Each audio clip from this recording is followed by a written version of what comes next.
Hello everyone and welcome back to the Great Book of Grudges. My name is Nathan and we're back with another Total War Warhammer video. Today we'll be continuing our Missing Character series, where we'll read over some excerpts of lore, the rules on the tabletop, and how they could be translated into the Total War Warhammer series. Today's character is Crom the Conqueror, so without further ado, let's begin. To familiarize people with this character, we'll read over his entry into the 8th edition End Times supplement Nagash.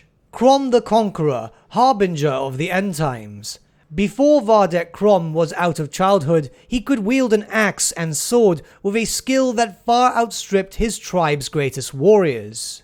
Before his 30th year, Crom was one of the steppes' most feared warlords. It was then that the vision started. Night after night, Crom dreamt of the future, of a world drowning beneath a tide of chaos. He saw a dark figure silhouetted against a red sky, a blade wreathed in golden fire raised above its head. Crom became convinced that it was a message from the gods. But who was this figure? Was it his own fate to claim the world for the gods? Or did the dreams tell of another, even mightier than he? Crom spoke with sorcerers, but when they could not provide him with answers, his mood became dark and brooding. When news reached Crom of a company of knights riding over his lands without offer of tribute, he rode to bar their path. Enraged, Crom fought and defeated many of the knights, but could not best their leader, a grim and unspeaking figure who rode upon a steed of brooding malice made flesh. This was Archaon, and though Crom knew it not, it was he who was destined to become Lord of the End Times. At last, Crom met with defeat, for though Archaon did not draw his sword, he was still a foe beyond the warlord's match. But Crom did not perish for his termity as perhaps he expected. Rather, Archaon lifted the struggling warlord high off the ground, and at last drew his blade forth from its sheath. As golden flame rippled along the blade, Crom at last realized that Archaon was the figure from his dreams, the chosen of the gods who would bring about the end times. Releasing Crom, Archaon spoke of his quest to become the Ever-Chosen, and bade the warlord accompany him as one of his knights. Sensing the will of the gods at work, Crom accepted. Joining Archaon's warband, the Swords of Chaos, he left the Northlands and passed into the myths of the Kul. When finally Crom returned to his homeland, he did so as Archaon's most loyal lieutenant, a true herald for the Lord of the End Times. Forging his tribe into an army of conquest, Crom struck out for the lands of Kislev, determined to prove Archaon's glory to all. In lore, Crom was known as one of the few Chaos warlords of Undivided. In most cases, the characters established for the Warriors of Chaos were usually linked up to specific gods. And I'm of course talking about human characters, not monsters in any way, shape or form. On the tabletop, Crom himself was quite the melee powerhouse, boasting a very high weapon skill, a large amount of attacks paired with a high initiative, and quite decent strength and toughness values. In the 8th edition supplement, Crom had no unique items, but in truth he didn't really need them. His equipment were 2-hand weapons, chaos armor and a shield, nothing too special. But given his statistics, he was more geared towards being a unit blender and a challenger towards basic champions. This can be seen from his 2 unique special rules. Firstly, we have Immense Pride, which goes as follows.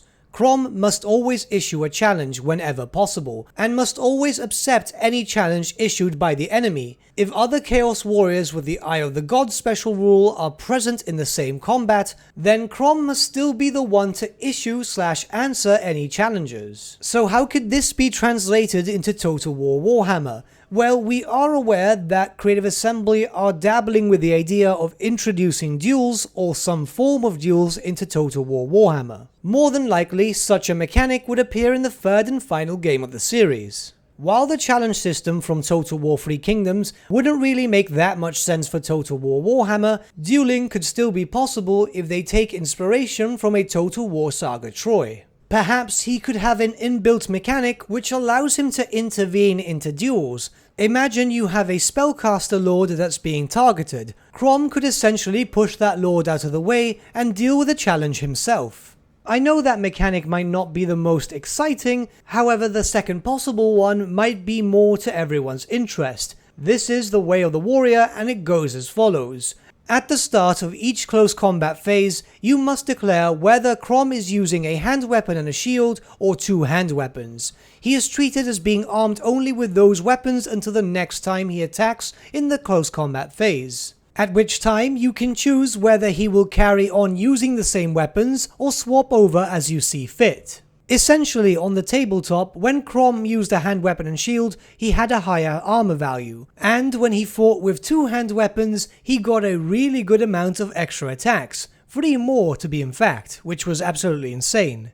8 attacks in total worked for a very tremendous Blender Lord, not only in challenges but also against regular units. You can guarantee a fair amount of extra points in combat resolution if you brought this Lord. So how could this rule work in Total War Warhammer? Well, very simply put, there is a mechanic that has returned in a Total War Saga Troy, that of weapon swapping. Something like that would be rather interesting for Crom the Conqueror. I imagine this to be a mechanic that could be used when not in combat. You could switch out your weapon, put your shield away, or bring out an additional hand weapon. It just seems like it would make Crom rather unique. Now, I know a lot of people would say, well, if that happens, then units should also get this ability too, but to be honest, would it not be better if we had the different unit variety instead of units being able to switch out their weapons, and leave a mechanic such as this to be rather unique for legendary characters? Now, in terms of unique faction mechanics, well, that's a bit harder to speculate. Purely because we don't know exactly what faction Crom could belong to. Maybe they'll introduce the Kurgans for Total War Warhammer 3, a unique Chaos Cavalry focused faction, which does have possible legendary lord choices, its own culture, lore and so on, and in all fairness is a possibility.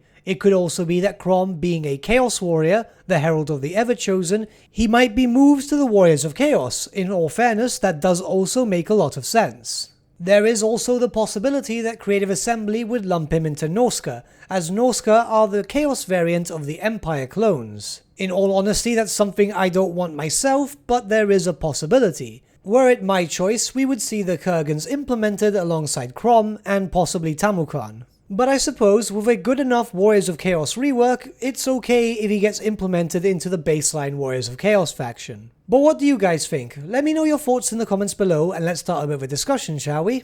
But with that, my friends, we come to the end of our video. Thank you so much for watching. If you did enjoy the video, might I suggest giving the video a like, or even subscribing to the channel, as it really does help us out. In the description section below are various different social media links such as Facebook, Instagram and Discord, where you can get in contact with a great book team. Also in the description section is an affiliate link with Element Games, where you could buy loads of hobby-based products, not just Warhammer, for 10 to 25% off. Using our special link and also our special code, both of which can be found in our description, supports the channel at no extra cost to you, which we think is rather cool. A big thank you to our patrons. Your support means the world to us. It's amazing that people want to help a small channel like us grow and get to a higher level of content. A special thank you to Gibraltar LUSC, Ryan Bertsche, Andrew Pence and Okro for subscribing to us at our Fane level. You guys are super cool. And a big thank you to Edward Huell and VSVasan for subscribing to us at our Fane level. Honestly, I can't thank you guys enough for the support. It really means a lot to me, especially since all the money earned from Patreon goes directly back onto the channel. New webcam, equipment, microphones, and so on.